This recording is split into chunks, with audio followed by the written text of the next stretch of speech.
Start.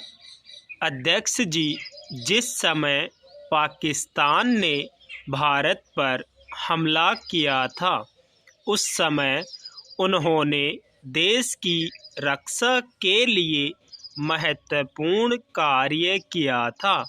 इसके साथ ही मैं मंत्री महोदय को यह भी स्मरण दिलाना चाहता हूँ कि शायद उन्होंने इस पर ध्यान नहीं दिया कि इस बार जो राष्ट्रीय पुरस्कार मिले हैं उनमें रेलवे प्रशासन को केवल 2 ही प्राप्त हुए हैं, जबकि मैं ऐसा मानता हूँ कि हमारी सेना के बाद अगर किसी ने युद्ध काल में सराहनीय कार्य किया है तो वह रेलवे प्रशासन अथवा रेलवे कर्मचारी और अधिकारी हैं।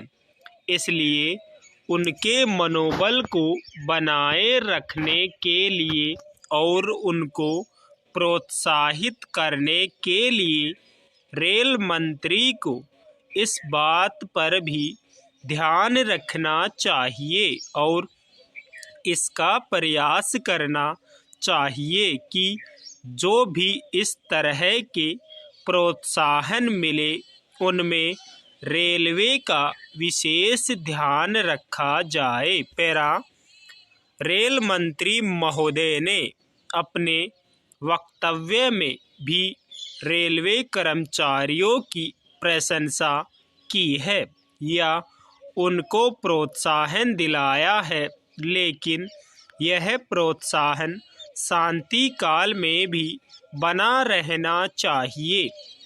रेलवे ने युद्धकाल में जो काम किया वह तो देश की रक्षा का महान उद्देश्य था, लेकिन उसके बाद देश के निर्माण में या गरीबी मिटाने के लिए जो युद्ध होता है उसमें भी प्रत्येक रेलवे कर्मचारी का मनोबल उसी तरीके से बना रहे, इसके लिए भी रेल मंत्री महोदय को कुछ कदम उठाने की आवश्यकता है।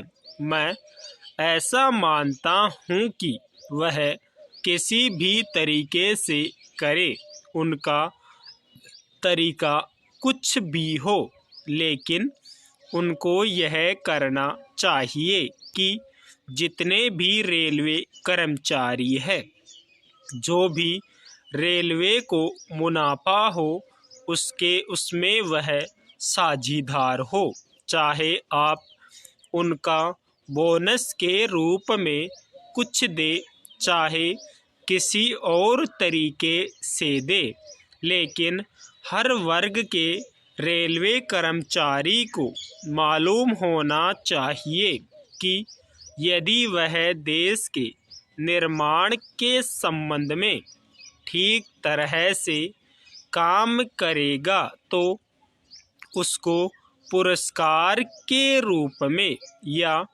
वेतन के अंश के रूप में अपने वेतन के अलावा पैसा मिलेगा। इस प्रकार इस संबंध में मैं एक और सुझाव देना चाहता हूँ। स्वतंत्रता के बाद रेल प्रशासन भारत सरकार का प्रशासन हो गया, लेकिन यह लोकसभा एक विशेष उद्देश्य को लेकर चुनी गई है। यह उस कार्यक्रम का एक नमूना ही है। गांधी जी ने जीवन के सभी पहलुओं पर प्रकाश डाला था। धन को वे संयम से व्यय करने के हक में थे। स्टॉप।